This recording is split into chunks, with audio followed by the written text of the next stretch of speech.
गृहउद्योगमध्ये आपले स्वागत आहे।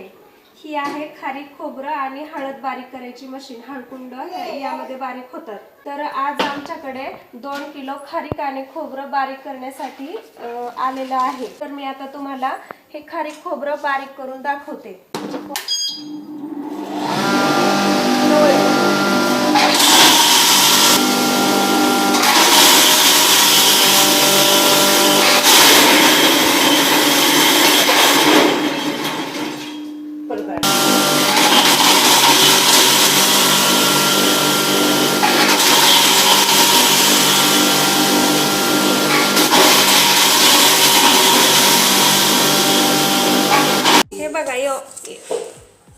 हे बघा असं बारीक होतं। हे खोबरं आणि खारीक बारीक केलेली आहे। थोडा डिंकाचे लाडू बनवण्यासाठी खोबरं अशा प्रकारे बारीक करून मिळतं।